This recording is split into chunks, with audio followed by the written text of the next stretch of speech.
Assalamualaikum warahmatullahi wabarakatuh. Innal hamdalillah nahmaduhu wa nasta'inuhu wa nastaghfiruh wa na'udzu billahi min shururi anfusina wa min sayyiati a'malina. Asyhadu an la ilaha illallah wahdahu la syarika lah wa asyhadu anna Muhammadan abduhu wa rasuluh. Amma ba'd. Rabbi shrah li sadri wa yassir li amri wahlul 'uqdatam min lisani yafqahu qawli. A'udzu bi kalimatillahi tammah min kulli syaitanir wahammah wa min kulli 'ainin lammah. Allahumma rabban nas adhibil ba'sa washfi anta syafi la shifaa illa shifaa'u shifaan la yughadiru saqama.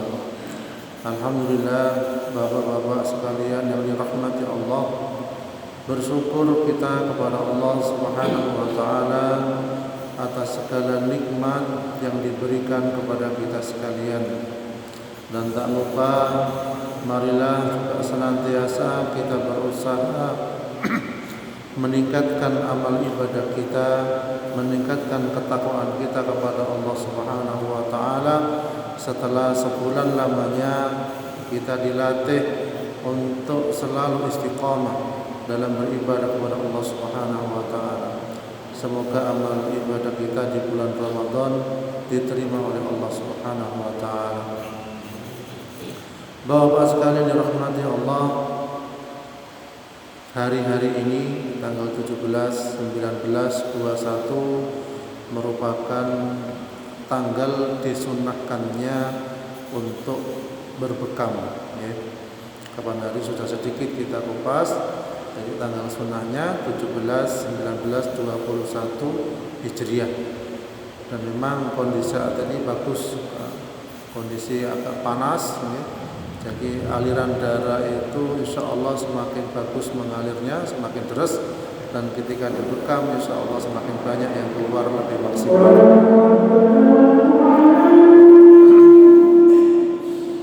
Bapak-bapak sekalian yang dirahmati Allah, kita melanjutkan sedikit tentang sesi berbekam, sesi berbekam, yaitu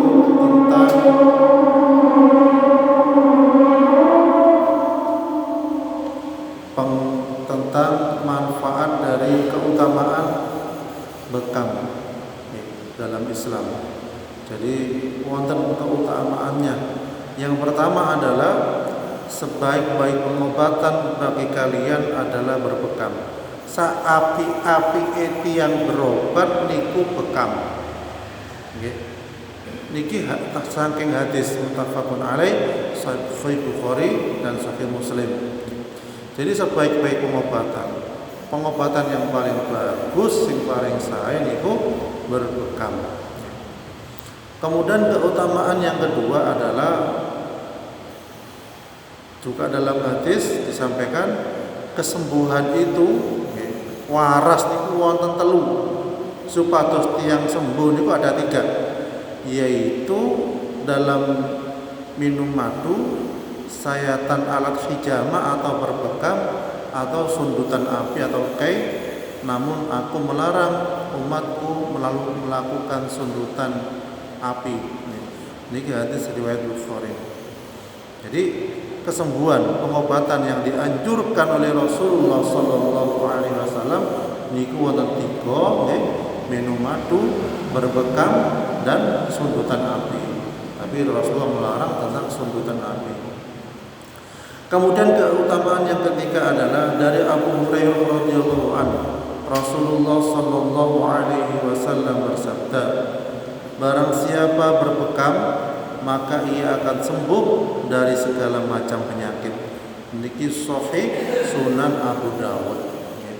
Dalam hal ini berbekam niki memang diperlukan keyakinan tentang kesembuhan, keyakinan bahwasanya ini adalah salah satu sunnah Jadi salah satu sunnah yang dianjurkan oleh Nabi kita Muhammad sallallahu alaihi wasallam. Nah, terus bagaimana? Saya berbekam tapi saya tetap berobat pakai obat kimia. Bagaimana? Ya, kalau kita masih belum bisa meninggalkan obat kimia, silahkan. Ya, tetapi berbekam ini adalah manfaatnya juga bagus untuk mengurangi efek dari obat-obat kimia yang kita konsumsi. Napa tiyang niku misale biasae lek ngeluh katakanlah atau panas dikasih paraset wis waras. Tapi karena sering menggunakan lama-lama tubuhnya kebal, sak kapsule mboten mempan. Kan wonten tiyang ngoten nggih. Ngeluh biasanya bodrek. Akhirnya gak mempan. Bodrek siji, bodrek loro. Karena apa? Terjadi penumpukan racun di dalam tubuh kita. Lah cara membuang racun ini salah satunya adalah dengan berbekam, di kop. Agar kalau semakin banyak racun dalam tubuh kita, sirkulasi darah terganggu, aliran darah terhambat, terjadilah macam-macam penyakit yang lainnya, ya ginjal, ya jantung dan lain sebagainya. Jadi ngoten. Jadi barang siapa berbekam, maka ia akan sembuh dari segala macam penyakit. Apalagi saat ini makanan macam-macam, panjenengan dimasakaken mijine kuwata. Sayure sak panci, mijine sak sendok, rong sendok, terus-terusan misalnya ngoten ya. Niku mboten baik. Kemudian yang keempat, manfaat berbekam, yaitu Rasulullah sallallahu alaihi wasallam bersabda, barang siapa berbekam di puncak kepala. Jadi tengriki saged dibekam, puncak kepala, umumudhif namanya. Barang siapa yang berbekam di puncak kepala, maka akan menghilangkan 100 penyakit. Kekuatan di puncak kepala.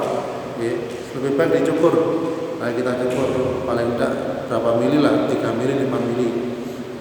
Dipisahkan. Jadi teng atas kepala ngeten saged. Jadi kalau nanti obat yang darah tinggi, tidak bisa tidur lebih 4 hari, padahal sama ngambar tentang puskesmas, akhirnya bekam kepala itu. Alhamdulillah tidurnya enak.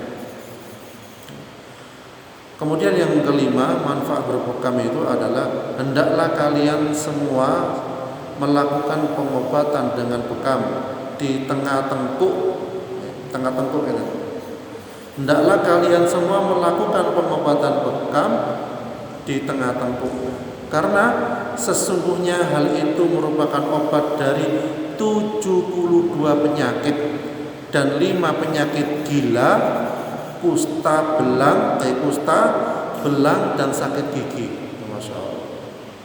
Jadi ternyata berbekam di tengkuk itu insya Allah merupakan obat dari 72 penyakit dan 5 penyakit gila, kusta, belang dan sakit gigi. Ya, oleh karena itu sering ketika tiang kesurupan, ingin gangguan jin dan lain sebagainya, niku salah satu pengobatannya di sisi lain ruqyah syariah, dibacakan ayat Al-Qur'an, salah satunya adalah dengan berbekam. Dan alhamdulillah kita praktekkan lebih cepat warasi, lebih cepat sadari. Karena apa? Inna syaitana yajri min ibni adam majrad dam. Karena sesungguhnya syaitan itu mengalir dalam darah anak Adam, mengalir bersama darah anak Adam. Jadi oleh karena itu alirannya dilancarkan, syaitannya dikeluarkan juga lewat darah. Ya. Jadi kemudian yang keenam yang selanjutnya adalah disebutkan juga oleh Abu Nuaim di dalam kitab Atibun Nabawi, sebuah hadis marfu yang dikatakan kalian harus berbekam di jauzatil qamah dua atau rongga tengkuk, karena sesungguhnya ia dapat menyembuhkan dari 5 penyakit.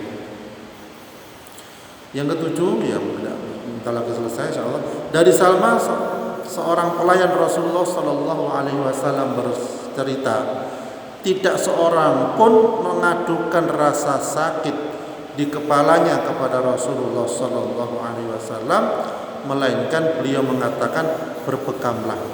Jadi setiap tiang sing mengadu sakit, ya Rasul saya sakit kepala, disuruh berbekam. Sakit kepala disuruh berbekam. Jadi kebanyakan Rasulullah menganjurkan ketika sakit kepala ini adalah untuk supaya berbekam, karena biasanya itu terjadi darah tinggi. Yang kedelapan, jika terjadi panas memuncak, maka netralkanlah dengan bekam sehingga tidak terjadi hipertensi pada salah seorang di antara kalian yang akan membunuhnya. Jadi sampun wonten teng hadis hipertensi itu ternyata membunuh. Ini hadis Rasulullah diriwayatkan oleh Al-Hakim dalam kitab Al-Mustadrak. Jika terjadi panas memuncak, maka netralkanlah dengan bekam sehingga tidak terjadi hipertensi pada salah seorang di antara kalian yang akan membunuhnya. Ya, benar kan hal ini terjadi ketika hipertensi terus stroke. Setelah stroke biasanya tidak sembuh is dead, jadi meninggal. Ya, naudzubillah min dzalik. Oleh karena itu monggo kita sekalian berobat sebelum sakit, menjaga kesehatan sebelum sakit, karena ini sunnah dari Nabi kita Muhammad SAW. Semoga kita sekalian dimudahkan oleh Allah untuk berbekam menjalankan sunnah Nabi kita Muhammad SAW. Kurang lebihnya mohon maaf. Subhanakallahumma bihamdik asyhadu an la ilaha illa anta astaghfiruka wa atubu ilaik. Assalamualaikum warahmatullahi wabarakatuh.